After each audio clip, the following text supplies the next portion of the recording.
Another thing I suggest you do is go into your SA2 layer and create another selection layer. Create layer from selected features, and you can see there that Chermside is now and you might just click on this, call it Chermside or whatever SA2 you've chosen, of course.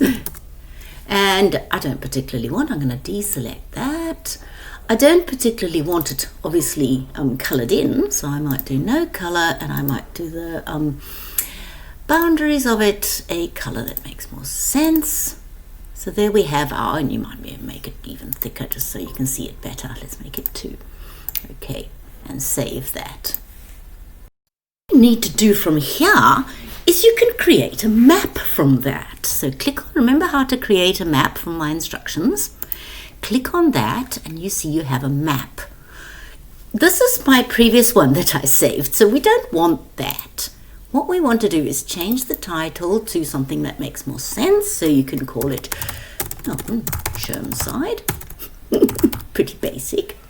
There we go, Chermside, which I've spelled wrong. Or maybe I haven't.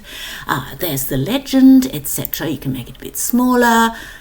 And then you can save it. Let's look at the scale. 1 to 13,000. That's not really a proper scale. So let's make him 1 to 15,000. 1, 2, 3. So there we have now a draft map, 1 to 15,000, Chermside with a legend and all sorts of things. You can do all sorts of stuff down there. So we've got a beautiful map, and we're going to do some of the calculations in Excel. But what I want you to do now is some sort of intuitive stuff. I want you to look at the parks there. I want you to look at the parks there and say, well, how much access do you have? Let me go back into the main one. How much access do you have to sort of decentish infrastructure in that park? How accessible is that park? And for that I might need, you might or not even want to do it in Google Drive. You might want to then go into Google Earth or something. Not Google Drive, sorry, into ArcGIS or QGIS. You might want to go into Google Earth and have a look at it in the satellite. What you can do there, which is really useful, is that you can go into Arc Toolbox or any one of the things. You can do it in QGIS. QGIS is probably easier because you can look at the satellite straight away. I will show you what to do right now. What I've done is I've gone to do something, and I want to do export layer to QML. So what we might do is export both our Chermside. We have to do this twice.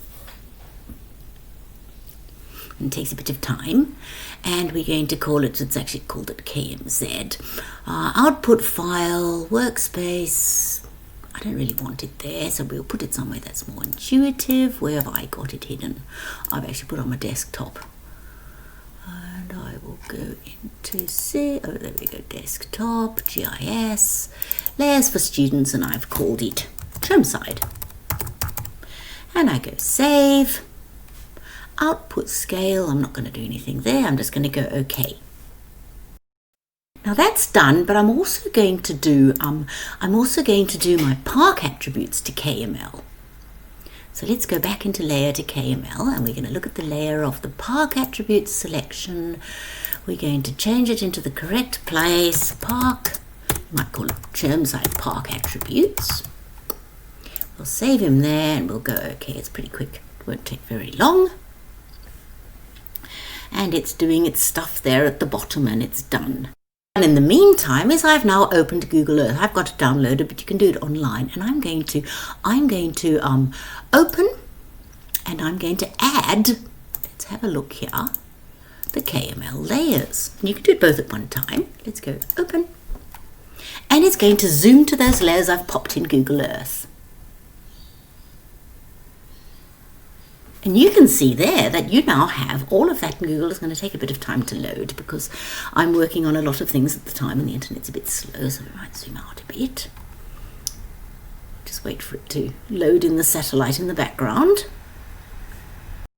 So now you've popped your layers on Google Earth, you can zoom in quicker, and to be honest, I would consider this as part of Chermside when you're assessing the parks. If you look in there, you can zoom in there, everything has got their own little things. I'll carry on in the next slide.